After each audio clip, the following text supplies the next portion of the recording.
અમારા સાવરકુંડલામાં 4-5 નેતુડીઓ આવી છે ને, સમજી જાજો. આવનારા સમયમાં હૃદયમાં તમને જોવા મળી જાય. 2 કરોડની વસ્તી છે સાહેબ, અમાર તો 2.5 કરોડ પણ નહીં, અડધા વયા જાજો, ખાલી 1.5 કરોડ આવી જાય. ગુજરાતની ગાદી ઉપર મારા સમાજને જોવા માંગુ છું. બહુ મોટા પાયે અમે આ વેગ લઈ જવાના છીએ, મોટા પાયે આંદોલનો કરવાના છીએ સાહેબ. જરૂર પડે તો ગુજરાત વિધાનસભા પણ અમે ઘેરવા તૈયાર છીએ. હંમેશા સરકારી નોકરીઓ ખવાઈ જવામાં આવે છે. ક્લાસ 1 અને 2 અધિકારીઓ બનાવવા નથી આવવા દેતા, ષડયંત્ર કરીને તેની પણ નોકરીઓ ખવાઈ જાય છે. છેલ્લા ઘણા લાંબા સમયથી ગુજરાત રાજ્યની અંદર કોળી ઠાકોર સમાજ ખૂબ ચર્ચામાં છે, કારણ કે અવારનવાર અમુક એવી ઘટનાઓ બની છે કે જેને લઈને ઠાકોર કોળી સમાજની અંદર આક્રોશ જોવા મળી રહ્યો છે. તો બીજી તરફ ઠાકોર કોળી સમાજમાંથી આવતા નેતાઓ કે જે ભારતીય જનતા પાર્ટી અને અન્ય પક્ષો સાથે જોડાયેલા છે, તેમની સામે પણ સમાજના આગેવાનો હવે ટકોર કરી રહ્યા છે. અને જ્યારથી લગભગ આજે 10 દિવસથી એક વાત સામે આવી રહી છે કે ઠાકોર કોળી સમાજ એક નવી પાર્ટી બનાવશે. અમરેલીના સાવરકુંડલામાં એક રાત્રિ સભાનું આયોજન કરાયું અને ત્યાંથી ખૂબ મોટા નિવેદનો આવ્યા. નમસ્કાર, આપ જોઈ રહ્યા છો ન્યૂઝ રૂમ અને આપની સાથે હું છું ભાવિક. પહેલા તમે અમારી ચેનલને સબસ્ક્રાઇબ નથી કરી તો અમારી ચેનલને સબસ્ક્રાઇબ કરો, બેલ આઇકનને દબાવો જેથી કરીને પડે પડના સચોટ સમાચાર તમને તમારા મોબાઈલ પર તરત જ મળી રહે. સાવરકુંડલાની અંદર ઠાકોર કોળી સમાજના આગેવાનો અને ત્યાંના સ્થાનિક લોકોની એક બેઠક યોજાઈ હતી અને આ બેઠકની અંદર આગેવાનો અને યુવાનો સ્પીચ આપવા માટે ઊભા થયા હતા. ત્યારે ત્યાંથી એવું કહેવામાં આવ્યું હતું, જે અલગ અલગ પ્રતિક્રિયાઓ મેં સાંભળી તેમાંથી એક પ્રતિક્રિયા એક યુવાનની એવી સાંભળી કે આ તો માત્ર એક કાંકરી છે, હવે તો પહાડો ઊભા કરીશું. સ્વાભાવિકપણે કે હવે સરકાર સામે મોરચો માંડવા માટે એક સમાજ મજબૂતાઈથી આગળ આવવાની તૈયારી કરી રહ્યો છે. અને એક વ્યક્તિ કે જેની પ્રતિક્રિયા એવી પણ આવી કે અમારા ઠાકોર કોળી સમાજમાંથી નથી કોઈ મુખ્યમંત્રી, નથી કોઈ એવા સારા હોદ્દા ઉપર એમને કોઈ હોદ્દો નથી આપવામાં આવ્યો, એટલે અમારે આઝાદી પછી અમને તો કશું મળ્યું જ નથી, અમે તો એ જ ગુલામી કરી રહ્યા છે.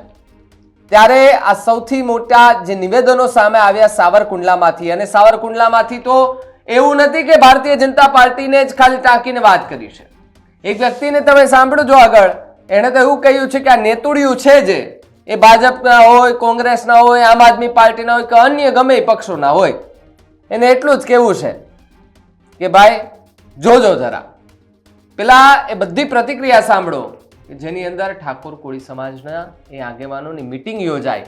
મીટિંગની અંદર શું કહ્યું એમણે? અમારા સાવરકુંડલામાં 4-5 નેતુડીઓ આવી છે ને, સમજી જાજો. આવનારા સમયમાં હૃદયમાં તમને જોવા મળી જાય.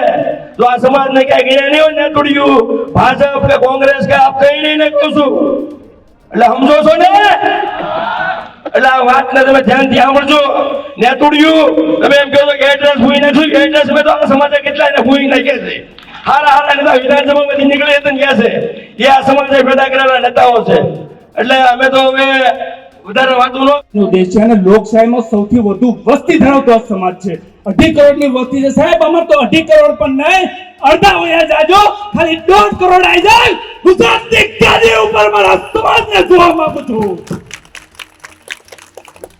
આવનારા સમયમાં આ તો ખાલી કાંકરી છે સાહેબ, હવે પહાડોના પહાડો ઊભા કરીશું.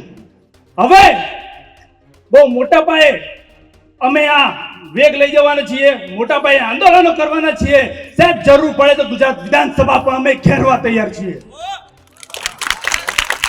કારણ કે સૌથી વધારે મત કોળી સમાજના છે. પણ અત્યાર સુધી જ્યારથી આ દેશ આઝાદ થયો ત્યારથી અત્યાર સુધી કોળીનો મુખ્યમંત્રી નથી બનાવ્યો. એ તો ઠીક, કોળીનો ગૃહમંત્રી કે સારું ખાતું પણ આપવા નથી આવ્યું. તે ઉપરાંત આ 54% ઓબીસી સમાજને, 40% કોળી સમાજને હંમેશા સરકારી નોકરીઓ ખવાઈ જવામાં આવે છે.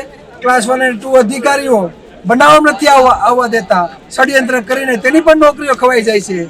નિગમોની વાત કરે તો 10% લોકોને 1000 કરોડ વર્ષે ફાળવવામાં આવે, જ્યારે 40% કોળી સમાજ સૌથી વધુ ટેક્સ ચૂકવે છે, છતાં પણ ભીખની જેમ માત્ર 2-5 કરોડ રૂપિયા આપવામાં આવે છે.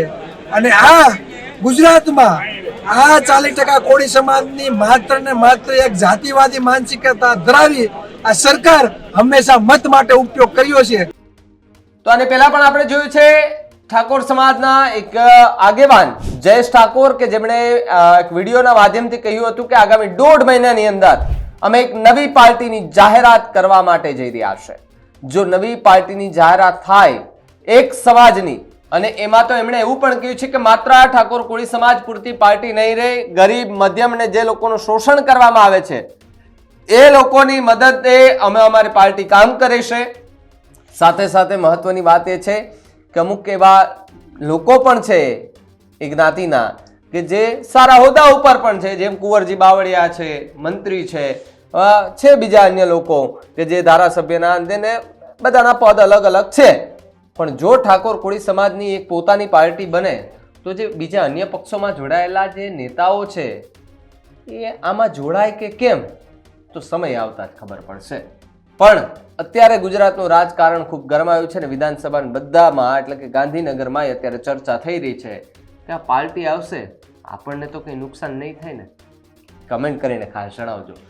આખા મુદ્દે તમારું શું માનવું છે એ પણ કમેન્ટ કરીને જણાવી દેજો. જોતા રહેજો ન્યૂઝ રૂમ. નમસ્કાર.